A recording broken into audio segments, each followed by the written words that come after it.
या विशेष कार्यक्रमामध्ये आपले स्वागत आहे। आजच्या या कार्यक्रमामध्ये आपण प्रभागातील नागरिकांच्या समस्या काय आहेत आणि इच्छुक उमेदवारांची काय भूमिका असणार आहे हे जाणून घेणार आहोत। तर आपल्यासोबत प्रभाग क्रमांक 13च्या माजी नगरसेविका सौ सायली नितीन लायकर या आहेत। आपण त्यांच्याशी थेट संवाद साधूया। तर आपण नगरसेविका म्हणून कधी निवडून आलात आणि काय तुमची त्यावेळी भूमिका होती, थोडक्यात सांगा। नमस्कार, मी सौ सायली नितीन लायकर, माजी नगरसेविका इचलकरंजी। प्रभाग क्रमांक 13 मधून मी महानगरपालिकेची निवडणूक लढवणार आहे। त्यानंतर चुकलं। एक नगरसेविका म्हणून पिण्याच्या पाण्यासाठी तुमची काय भूमिका असेल?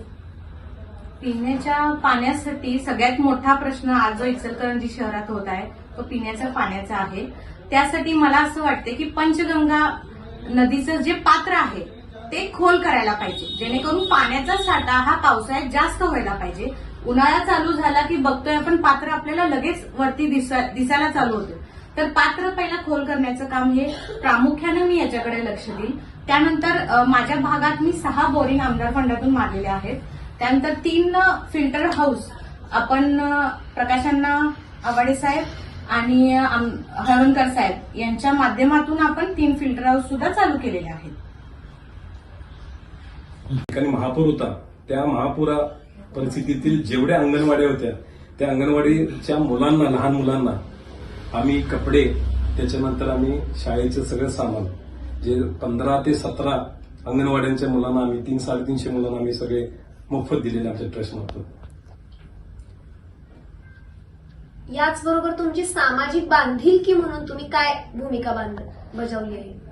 सामाजिक बांधिलकीमध्ये हा आपण खूप चांगला प्रश्न विचारला की मी या शहरामध्ये एक चांगल्या प्रतिष्ठित घरात मी जन्माला आलो असून मला देवानं देणाऱ्यामध्ये बसवलंय, घेणाऱ्यामध्ये बसवलेलं नाही। हे माझं नशीब म्हणते मी।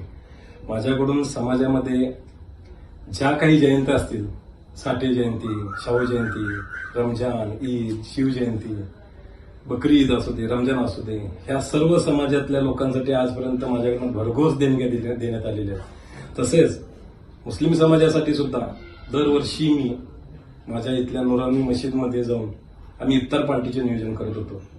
आणि तसेच भागातील असू दे, शहरातील, खेडपाड्यातील नवरात्र, गणेशोत्सव मंडळाला सुद्धा माझ्या आजपर्यंत आर्थिक देणग्या आहेत।